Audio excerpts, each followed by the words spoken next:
Hi, I'm Bobby. I made Aliyah 3 years ago, and I'm here to give you some tips about electricity in Israel, or what I am calling the tale of two plugs. This is your American plug. You may recognize it. It's got flat pins, they're fairly close together, and they're pretty narrow. This is your standard Israeli plug. It's got rounded pins. They're further apart, and they're a bit thicker than the other kind. If the more important difference in Israel, though, is that the electricity is different.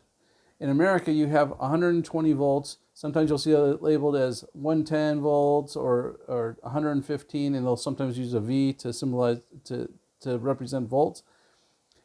It's not an exact number, but in Israel we use 220 to 240 volts. You'll notice that number is double, which means if you take an American-only product and you plug it into a wall here, it'll make a puff of smoke and you can kiss whatever it was goodbye. If you want to use an American-only product, you have to have a transformer. That word is very important, transformer.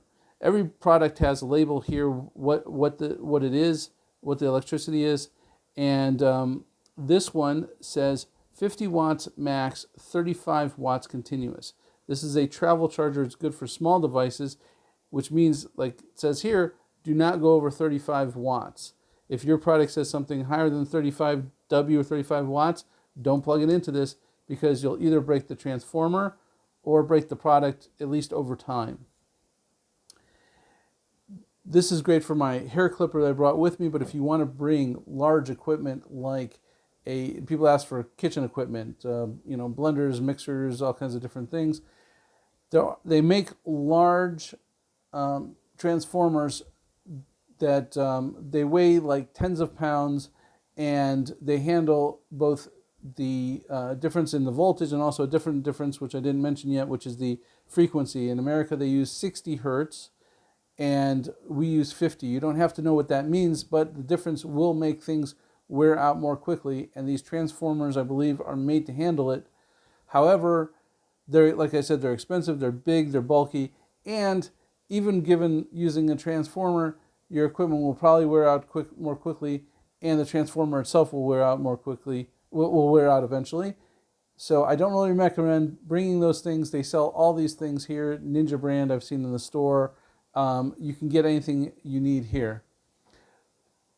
Also, these transformers, if you leave one of them like this plugged in, or if you leave your transformer, the big kind, turned on, they will draw electricity even if you don't have anything plugged into them. On the other hand, dual voltage. Most modern products, particularly computer equipment that don't have a motor, don't have a heating element or anything like that, are made for dual voltage. What does dual voltage mean? It means that on the label, on the product, it'll say something like 110 to 240, right? 110-240. That's perfectly fine to bring here. And all these small devices, I recommend buying them in America and bringing them here. We have phones that we brought with us, a tablet, an e-reader. These are great because you can they are easier to read than a tablet, and that you can get books from local libraries in America, ebooks, because English books are harder to find here. All the computer equipment that you see around you, I brought with me. Now, I already was bringing a lift. It's not, the price difference is not worth enough to bring a lift, just for computer equipment and stuff like that.